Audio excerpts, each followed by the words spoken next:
Woo! Okay, guess what I got? Woo! I am so excited to unbox this. This is the iPhone 14 Pro Max 512 gigabyte. I'm sure you're just as excited to see this unboxed. I'm gonna do that and I'm gonna show you what's inside. Also, I'll give you a brief overview of setting it up. I already got iCloud started here, so we're gonna get that backed up first. I'm moving from an iPhone 11 Pro Max, but you know what? I think it's time for an upgrade. So why don't we just get started? Remember, recycle. Okay, here we go. Honestly, the box it feels so good in the hand. I'm not even talking about the phone yet. I'm talking about the box. How crazy is that, hey? Hey, people pay good money for the box on eBay. I'm gonna be completely silent during this unboxing so you can hear everything that's going on.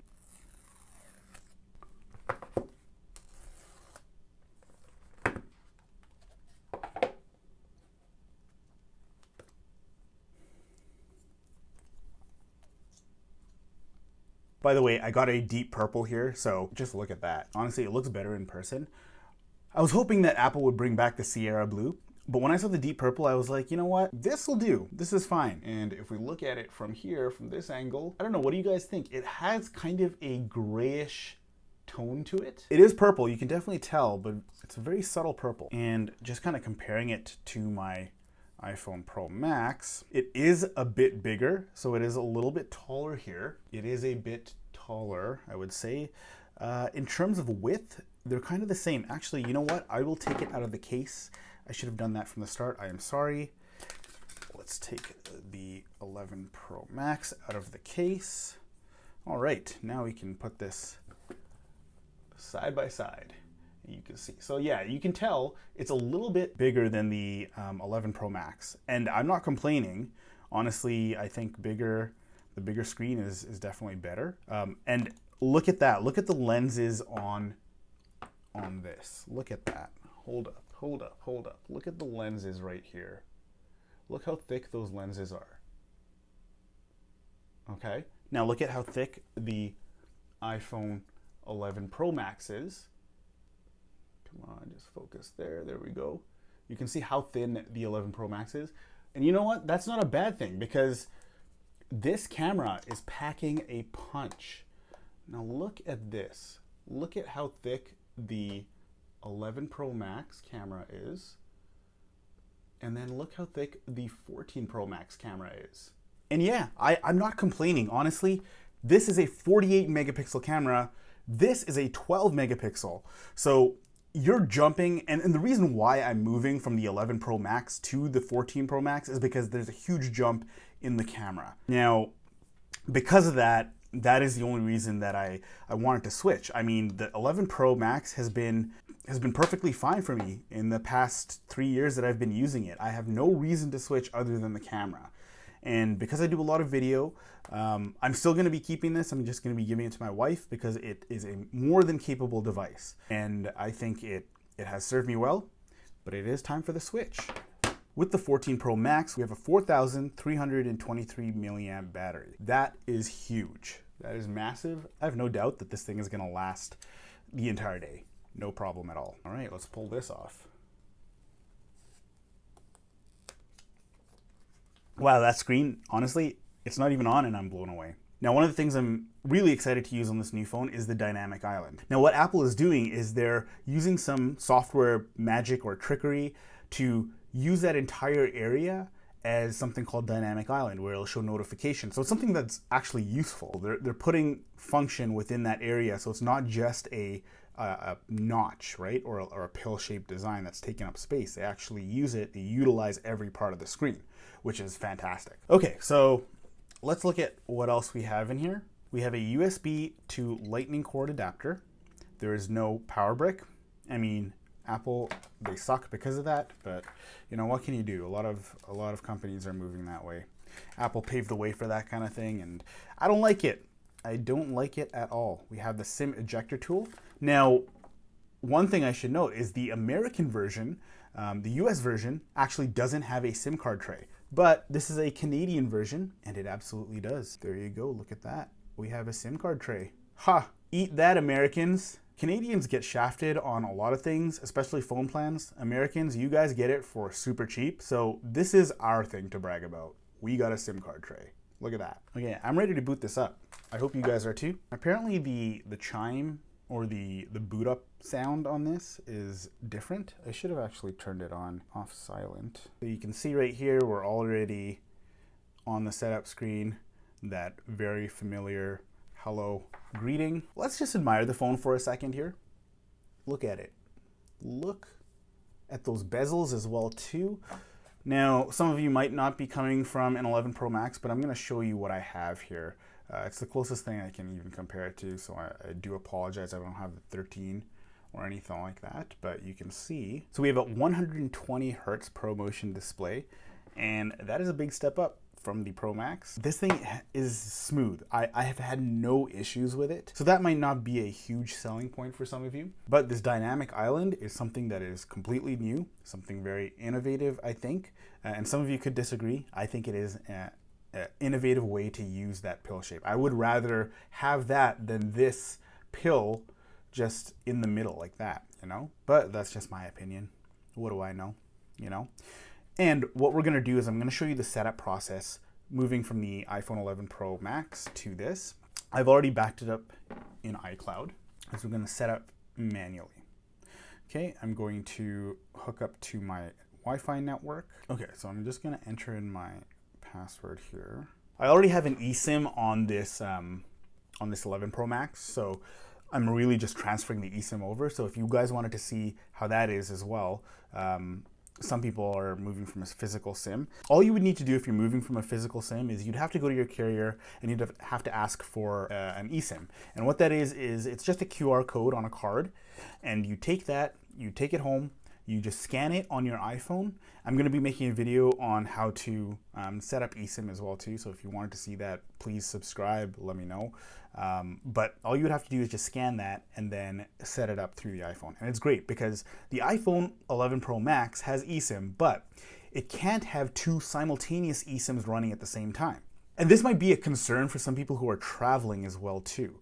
So those of you in the US, because it's just eSIM only, that's kind of unfortunate. A lot of people, even overseas, are moving to eSIM. I went to India, I even went to Greece this past summer, and I used something called Olafly, which it's just an eSIM. They send it to you, they email it to you, and you take a screenshot of it, and it'll immediately activate on your iPhone. Everyone's moving over to eSIM. I think physical SIMs are just going to be phased out completely in a year or so. With them removing it in the US, like that's already paving the way for that. So, all right, so we're just going to go through the data and privacy here. We're going to set up Face ID. Here we go. Use Face ID with a mask. So yeah, now you can actually use it with a mask. You could do that in iOS 16. That was available on my iPhone 11 Pro Max.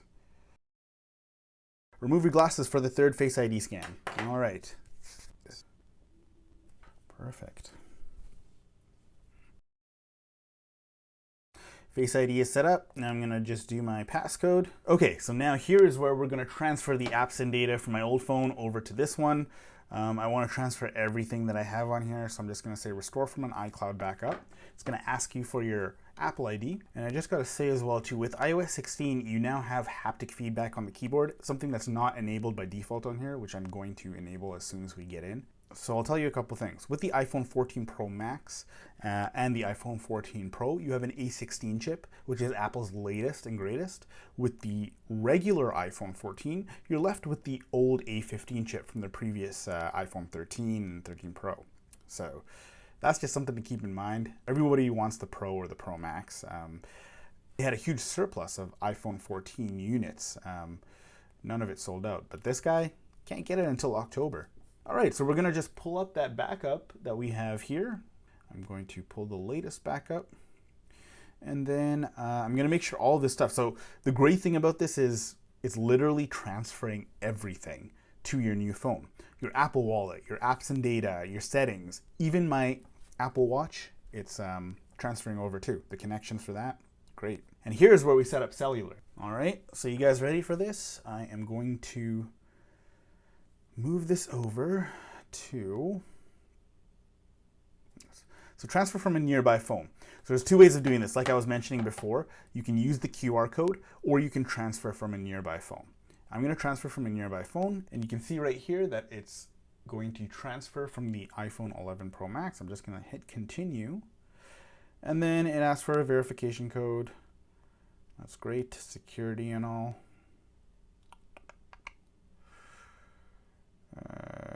That doesn't sound right. What in the world? Okay, so it is having some issues transferring. That's a bummer. Okay, transferring the SIM card didn't really work out as hoped. I don't know if anybody else has had issues with that, but let us go ahead and add that later. Add this card later, and add this card later. And then you're going to want to set up the Siri. I'm going to set that up later as well too. And then not going to share any of that. Now this emergency SOS feature is quite new. We have crash detection, which was introduced in Apple's event. It'll automatically detect if you're in a car crash and then contact emergency services. So they use all these sensors to determine if you were in a car accident. So that's really cool.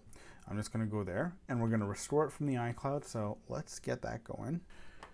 All right, we are back. I just transferred everything from iCloud over to this iPhone. So it is just setting up. It's rebooting right now. I can see right now it's showing that new phone.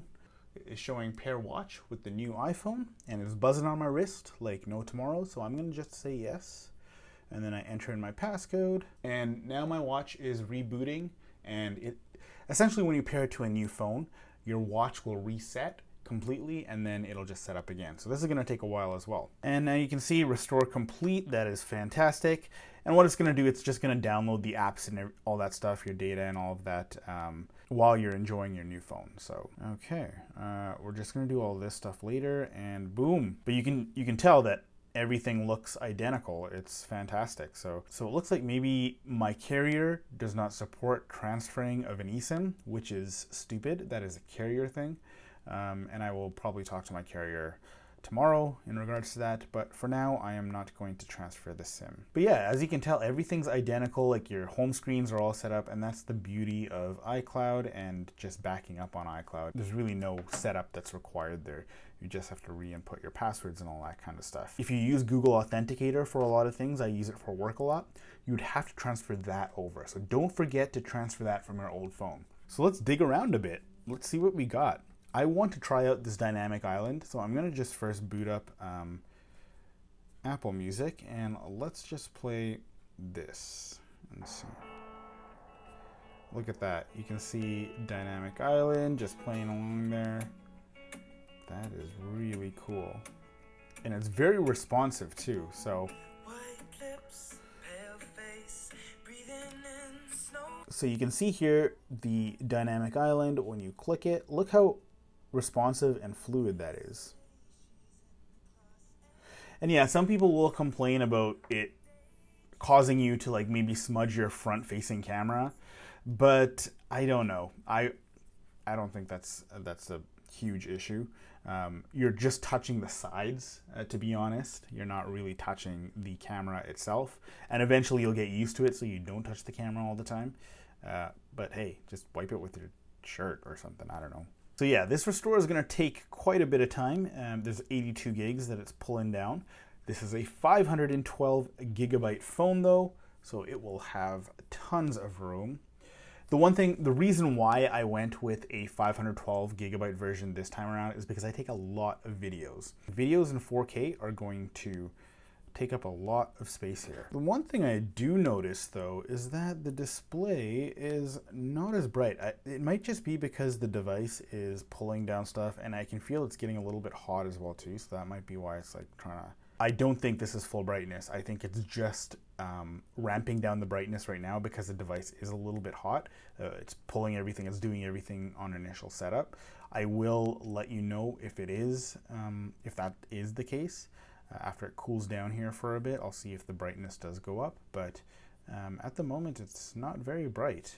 So the great thing about Dynamic Island is that it's open to developers. So as more developers utilize this feature, you'll see that they take advantage of that spot up there, and that's really cool. In Apple's event, they were showing sports scores and all that kind of stuff shown in the Dynamic Island. I'm almost certain that the Score or even my NHL app, all of those will utilize that eventually. And again, as time goes by, developers will figure out how they can best utilize that dynamic island. We also have an always on display, which is really, really awesome. Again, really fast and fluid. My iPhone 11 Pro Max is also fluid, so I'm not going to talk about speed. But yes, as always, I will have the full review for you all. I will test it out. I'll give it a nice deep dive here.